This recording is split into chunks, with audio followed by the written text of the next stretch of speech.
Noelia Quintana, bienvenida. ¿Qué tal, Enrique? ¿Cómo estás? Para mí es un gusto poder compartir este espacio contigo y con la audiencia. Noelia me estaba diciendo fuera de aire, quiero repetir, experta en conflictos bélicos, y yo le invito para hablar de Navidad. Me parece bien, porque también dentro de lo que es nuestro devenir histórico, dentro de las guerras que tuvimos, ¿verdad? Tocó esta fecha, ¿verdad? Pero es bueno entender el origen de la festividad y después aterrizar un poco aquí. Yo quiero, si me permitía hacer un Sí. mensaje continuo, que es así, digamos, hablar un poquito del origen, Sí, pero después de la Navidad en Paraguay. no hay problema. Y yo creo que nos puedes ayudar mucho con el tema de tu conocimiento de cómo se desarrolló durante las guerras y tal. Así que vayamos un poco al origen. Voy a tirarte el penal y vos me contestás. Bueno. O sea, atajás o no, quiero decir. Vamos a ver. Sí, vamos a ver. A ver. Amigas, amigos, la fecha 25 de diciembre no tiene ninguna base histórica para celebrar en este día el nacimiento de Jesús. De hecho, no hay evidencia arqueológica del nacimiento de Jesús. Pero yo no voy a entrar hoy en esa consideración. Lo que digo es, la fecha se fijó por un decreto arbitrario del Papa no sé cuánto, que le pidió a un astrónomo matemático en el año 525, si no me acuerdo mal, pero por ahí, y le dijo, estimado, tenemos que fijar una fecha, porque no hay fecha. Tenemos que fijar una fecha a partir de la cual podamos hacer una nueva calendarización. Porque hay que recordar que en aquel momento se medía el calendario ab urbe condita, es decir, el día de la fundación de Roma, 23 de abril del 753 o algo por el estilo. Y el Papa no estaba más allá, no le gustaba tanto la idea. Entonces, este señor que se llamaba no sé cuánto el Breve, pido disculpas, estoy hablando de memoria, vino después de un estudio y dijo 25 de diciembre. Decreto, a partir de ahora 25 de diciembre es Navidad. Pero cero evidencia histórica, no. Bueno, realmente lo que vos estás comentando, Enrique, es uno de los tantos lineamientos de investigación o hipótesis que se abrieron para determinar qué es lo que pasó y por qué se celebra o se recuerda, se conmemora el nacimiento de Jesús un 25 de diciembre. La línea más fuerte del origen, tenemos que ubicarnos en Roma, pero en el imperio. Sabemos bien que Roma pasó por 3 estadios de gobierno. Está la monarquía, la república y luego el imperio. Dentro del imperio, otra vez, estamos hablando de rituales paganos, ¿verdad? Rituales que tienen que ver con la conmemoración o la celebración de Saturno, considerado el rey Sol. Es decir, esa fecha del 25 de diciembre en el Imperio Romano se celebraban varias festividades paganas, ¿verdad? El Sol Invictus, por ejemplo. Sí, ¿verdad? desde la época aureliana. Claro, Sí. luego eso fue asimilado con Apolo, cuando los romanos asimilan el panteón griego, por ejemplo, ¿verdad? Entonces hay 2 líneas que dicen, a ver, los emperadores, ¿cuál fue el emperador que establece, legaliza el cristianismo, ¿verdad? Porque se veía una necesidad política de unificar una religión por todo el problema social, ¿verdad? Entonces, bueno, unos dicen, bueno, fue Constantino, y otros dicen, no, fue Justiniano.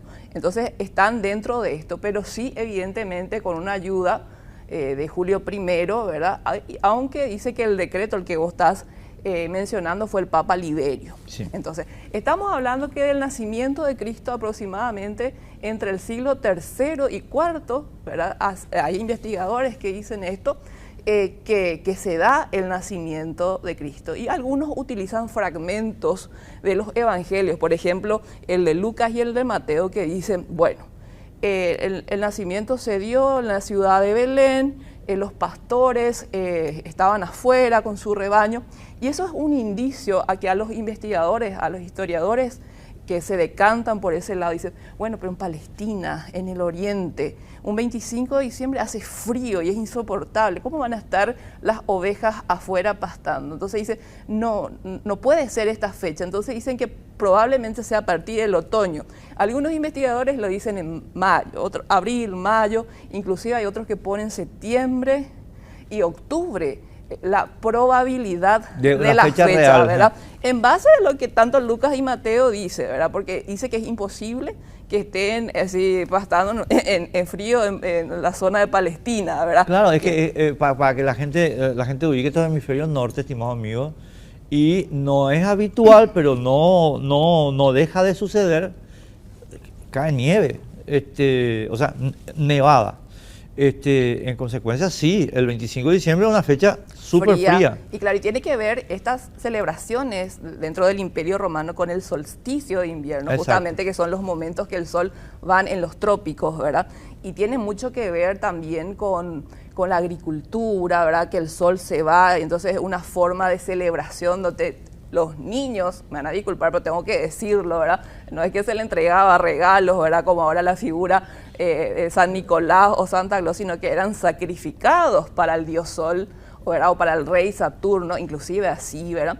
Y después, por eso duraban 7 días la celebración. Estoy hablando de las Saturnales, ¿verdad? Y desde el 16 al 23 de diciembre iban esto, ¿verdad? Y los cristianos de esa época se escandalizaban con eso. Ciertamente llega un momento de las festividades que sí iban a visitar a familiares, se intercambiaban ciertos regalos, pero también tenía ese ritual un poco más fuerte, ¿verdad? Y bueno, ese tipo de cosas sí se vivió en el Imperio de Roma, y luego con el surgimiento de estos emperadores, ¿verdad? Quieren unificar esto y tratar de evitar estos festejos paganos y poner al Hijo de Dios en el centro. Justamente llama la atención eso, ¿verdad? Las festividades de Saturno se le decían Sun con U, ¿verdad? Y luego cambian a Son con O, ¿verdad? Es decir, de hijo, ¿verdad? De sol pasa a hijo, ¿verdad? Y bueno, y tenían sus rituales, ¿verdad? Totalmente paganos, pero así claramente, no quiero ser el Grinch de las fiestas, Enrique, ¿verdad? Pero si siempre cuando se mete el análisis de la ciencia uno tiene que tratar de decir ciertas verdades, ¿verdad? No, pero claro, ¿sabes lo que pasa, Noelia? Yo creo que conocer la verdad no afecta ni remotamente el clima mágico, digamos, que claro, hay. El espíritu de lo que se realiza, sí, o en función a qué se conmemora. Pero yo no creo que sea justo que eso se construya sobre una mentira, ¿verdad? Entonces, creo que es necesario que es necesario que la verdad esté disponible. Después vos la tomás, no la tomás, haz lo que quieras, ¿verdad? Pero está disponible. Entonces sí creo que hay que decir. Claro. Un pequeño matiz que quiero plantear en el relato que vos estás haciendo, ¿no? Paganos, estimado amigo, es un término latino que los cristianos usaban para satanizar a todos los que no estaban de acuerdo con ellos. Significa campesino, rústico, significa persona atrasada. Eso es pagano. Por eso le decían los cristianos, que se creían muy pagados de sí mismos y una especie de raza superior, le decían paganos a los que no estaban de acuerdo con ellos. Pero no era un término para describir su religión, no, era un término para insultar su religión, para agraviarla, para menoscabarla. Era un término de propaganda política, ¿verdad? Porque el panteón griego, el panteón romano nunca jamás se percibieron a sí mismos como paganos, al contrario, ¿entendés? Claro, es decir, si uno estudia lo que es el panteón griego, vemos que no son dioses éticos, como se plantea en el cristianismo, ¿verdad? Por eso es que ellos decían que era una similitud o una enseñanza. Zeus no era nada ético, ¿verdad? Siempre hay esos memes, ¿verdad? De lo que Zeus hizo, ¿verdad? Y si se le saca todas esas características, queda así la historia de Zeus, ¿verdad? Bueno, pero ¿por qué no son éticos? Porque son inmortales, ¿verdad? El inmortal no necesita de la ética, ciertamente. Los mortales somos los que necesitamos ciertas leyes para poder relacionarnos, ¿verdad? Y justamente hablando de términos del latín nativitas, que significa nacimiento, entonces toman esa palabra del latín, ¿verdad? Y bueno, y pasa a la Navidad, y hoy se celebra de diferentes formas. Y uno, en este mundo globalizado, ¿verdad? Vemos que inclusive el nacimiento del Cristo, de Jesús, está dejado de lado por Santa Claus, ¿verdad? Es decir, vos ves más la recordación del obispo San Nicolás, que para que la gente sepa, San Nicolás nació en una de las ciudades de Mira, actual Turquía, ¿verdad? Sí. Entonces, él dicen que era de una familia pudiente, quedó huérfano y rescató a varias niñas, así, a 3 niñas que eran hijas de un comerciante que quedó en quiebra y que, bueno, que la iban a dirigir a una suerte de mala vida. Entonces, para que él no pase, bueno, tiró 3 bolsas de oro por la chimenea, ¿verdad? Y donde estaban colgadas las ropas en la chimenea para que se seque. De ahí viene la tradición de las medias y todo eso, ¿verdad? Y bueno, y quedó eso. Y bueno, y cada cultura le tiene a su Santa Claus, ¿verdad? El que más se utiliza es la figura y la representación que usa Estados Unidos, por ejemplo, ¿verdad? Claro, pero en otras culturas, por ejemplo, se habla del Old Nick, inclusive del destructor. En los países nórdicos ellos utilizan mucho los elementos de su cultura, ¿verdad? Para conmemorar esa fiesta. Ahora que me estás llevando a reflexionar este tema, o sea, en Chile no es Papá Noel, es el viejito pascuero. Así es. O sea, ¿quién viene hoy esta noche? Bueno, y el viejito pascuero, ¿entendés? Porque es Papá Noel. Y nosotros, no sé por qué razón, no sé si... Yo creo que esto es en toda América Latina, pero soy muy atrevido al decirlo porque no hice el chequeo.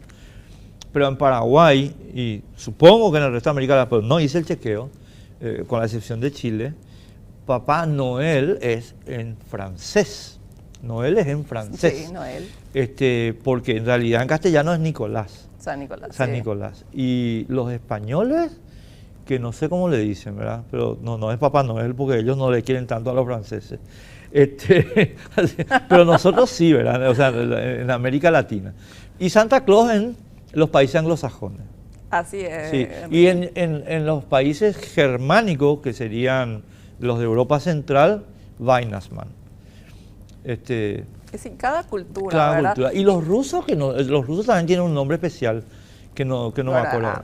Yo no hablo ruso, ¿verdad? Me hace complicado la pronunciación. Pero ciertamente nosotros que teníamos una tradición del pesebre, por ejemplo, inclusive eso se ve en la utilización en la Guerra del Chaco, en el Fortín Boquerón, después en Arce. Esperando, lleguemos hasta de Paraguay. No, pero te comento nada más, ¿verdad? Que se va perdiendo esa tradición de la utilización de ciertos elementos nuestros por Santa Claus, ¿verdad? Pero, ¿verdad? Yo quiero vamos a llegar a Paraguay enseguida, bueno, Noelia. Voy a tomar ¿verdad? un poco de agua. Sí, metele, tranquila. No, yo a donde quiero, a mi punto nomás es que, digamos, la temporada siempre fue, durante toda la historia, una temporada de fiesta. O sea, fin de diciembre en el hemisferio norte, con cristianismo, sin cristianismo, siempre fue de fiesta. Lo explicaste demasiado bien. Así es. Pues yo quiero meter mi veneno, ¿me permitís? Adelante, Enrique. Pero por supuesto que no, un sí, chiquitito nomás. No hay evidencia histórica, arqueológica, estimado mío, del nacimiento de una persona que se llame Jesús. El relato que nosotros tenemos, voy a usar la palabra relato deliberadamente, es el que surge de los evangelios que acaba de mencionar Noelia hace un ratito, pero no es una cosa. Los romanos, que en ese momento estaban empezando la experiencia del imperio, venían con toda la parafernalia republicana, estaba en pleno funcionamiento todavía. Augusto era emperador en el momento que se sitúa el nacimiento de Jesús. Pero quiero explicar una cosita nomás, Noelia. Sí. Te pido... No, por favor. No. Y entonces quiero contar algo. Porque, ¿por qué estoy mencionando esto? Van a ver enseguida. Augusto no abolió la Constitución, estimado mío. Augusto no es que vino un día y dijo, acá se acabó la República, ahora es el imperio. No pasó así. Augusto dijo, yo soy un funcionario de la República. Y mi título es comandante en jefe de las Fuerzas Armadas. Eso significa emperador en latín. Comandante en jefe de las Fuerzas Armadas. Pero la magistratura de la República, cuando yo voy a ser el presidente de la República, cuando me nombren cónsul, y le nombraron cónsul 3 o 4 veces durante su gestión de emperador, ¿verdad? que era la máxima magistratura. ¿Por qué estoy contando todo esto? Porque la República, amigas, amigos, tenía una obsesión republicana por el registro. Entonces, todo se registraba. Porque todo se hacía con acta, las sesiones del Senado con acta, las asambleas curiatas con acta, las asambleas no sé qué con acta, la gestión del gobernador con acta, todo muy documentado, por eso podemos reconstruir la historia de Roma prácticamente al detalle. En Egipto tenemos registro documentado, estimado amigo, de la cuenta de la despensa. Noelia se iba a la despensa de Enrique y Enrique tenía el registro de su despensa, eso está todavía. Y no está el nacimiento de Jesús. Oh, sorpresa, qué bárbaro, ¿eh? La cuenta de la despensa, sí, y el hecho más importante de la historia según los cristianos, no. Qué notable, ¿verdad?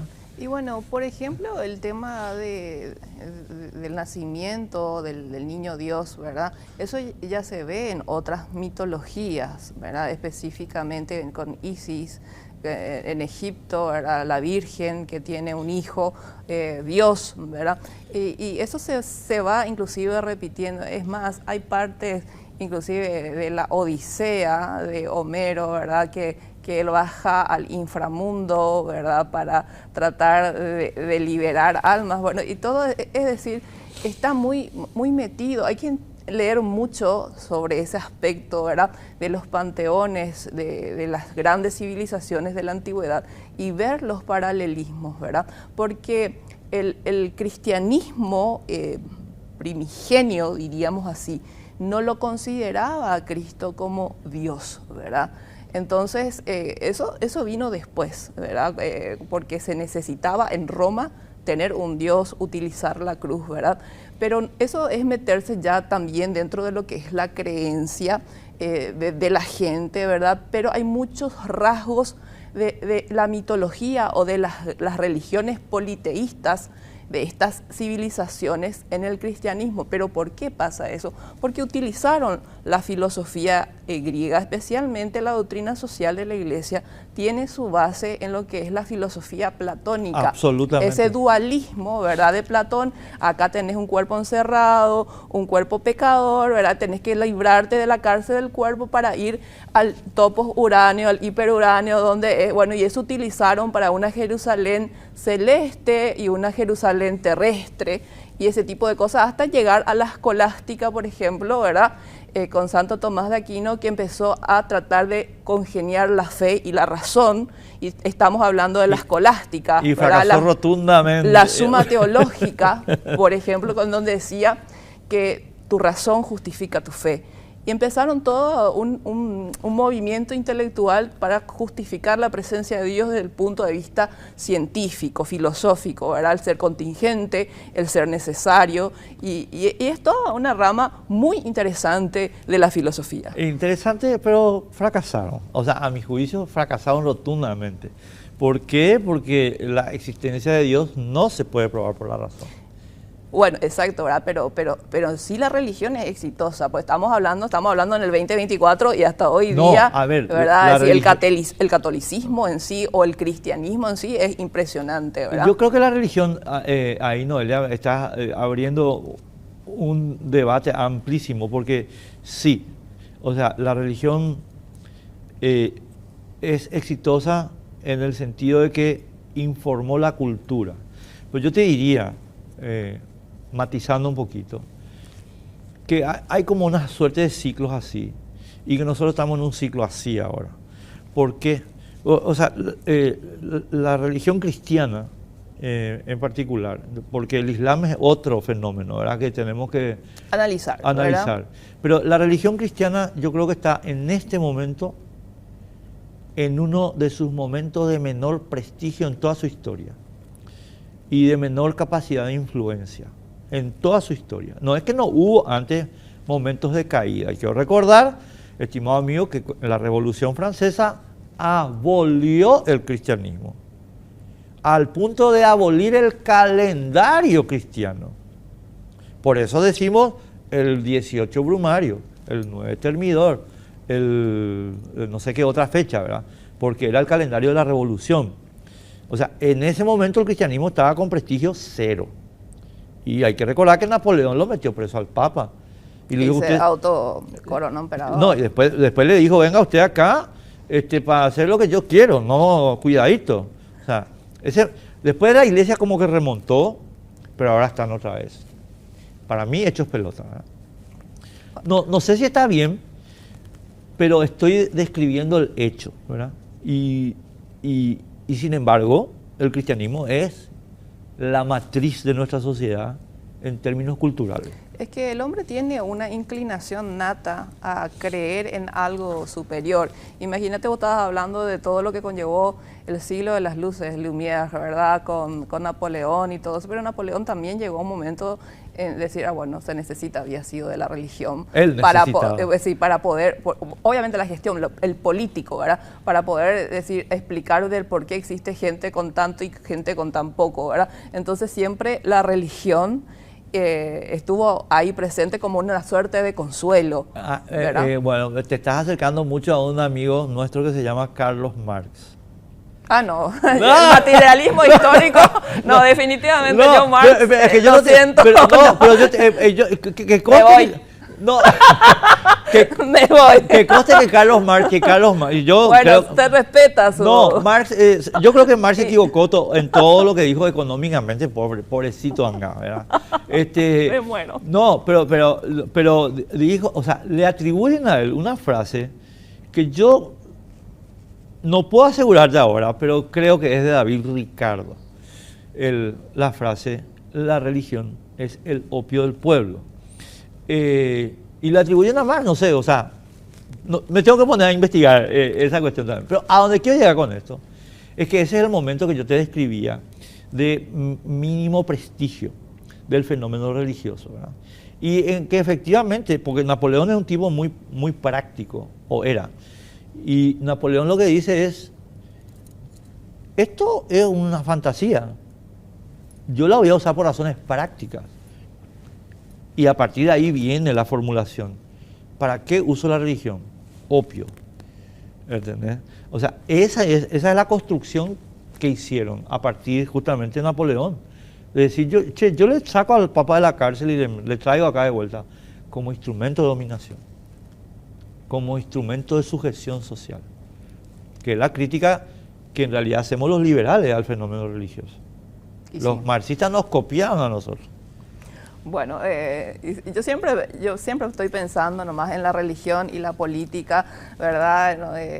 Que supuestamente somos laicos, sin embargo, inclusive, y me recuerda, antes de comentar lo que pasó en Paraguay, en lo que pasó en Estados Unidos, en Ohio, por ejemplo, donde la gente se manifestaba porque le hacían rezar a sus hijos en temporada de Navidad, si esto es secular, ¿verdad? Va en contra de los parámetros legales que rigen, bueno, pero lo que sí que se estableció que es una tradición de los hombres, una tradición de Occidente, entonces sí se van a hacer las celebraciones correspondientes, pero el tema de las oraciones es como que dejaron de lado. Eso pasó, es todo un debate muy interesante a partir de 1990 en Estados Unidos, específicamente en Ohio.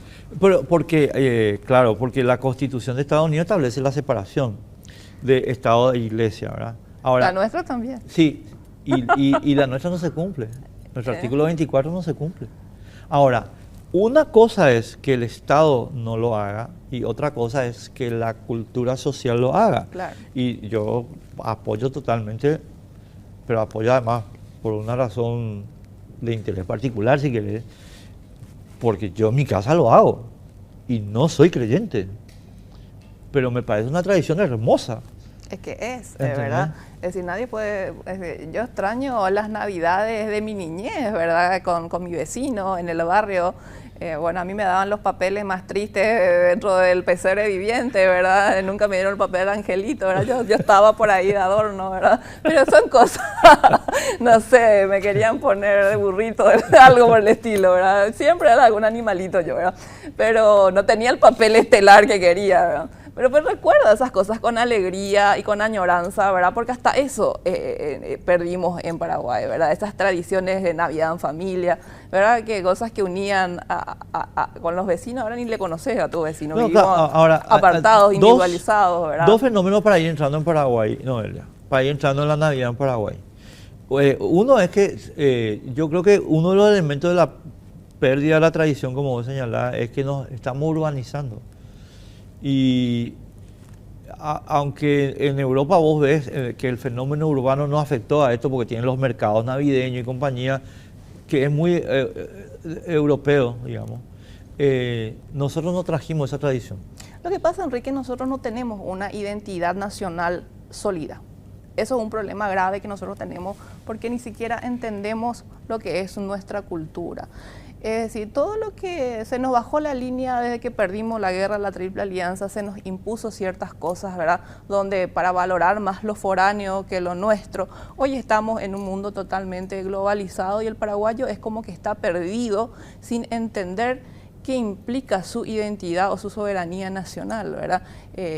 Y bueno, y eso es un tema cultural que deberíamos de mejorar porque es un problema. No conoce su historia, no conoce su arraigo, los objetivos nacionales de defender nuestra identidad que están en la Constitución Nacional, es algo que no hacemos.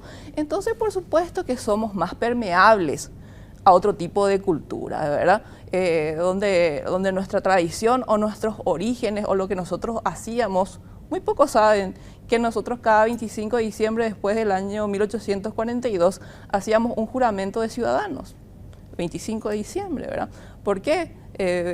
Ciertamente... Yo no, mira, me estoy enterando ahora. Y bueno, y ahí está, y eso es un problema gravísimo, y se hacía cada 25 de diciembre, ¿verdad? El tema es que nosotros empezamos nuestro proceso de independencia el 14 y 15, fue un proceso bastante largo. Don Carlos Antonio López, para abrir el Paraguay a las relaciones internacionales, al mundo geopolítico, necesitaba de un acta formal, porque eso es un requisito para las otras potencias. El 25 de noviembre. Claro, el 25 de noviembre se acepta, pero se hace el juramento el 25 de diciembre. Entonces quedó establecido que cada 25 de diciembre había como un juramento ciudadano a la independencia del Paraguay, como un compromiso. Y eso se fue perdiendo, porque perdimos la guerra, ¿verdad? Hay conmemoraciones que nosotros no tenemos dentro de nuestro calendario porque le molesta a nuestros vecinos. Tenemos feriado de Curupaitú, no tenemos. El 29 de septiembre. Y no tenemos, ¿entendés? Y hay cosas que se fueron perdiendo. Es decir, tocar hasta los símbolos nacionales se perdieron. Nosotros tenemos una estrella de 6 puntas.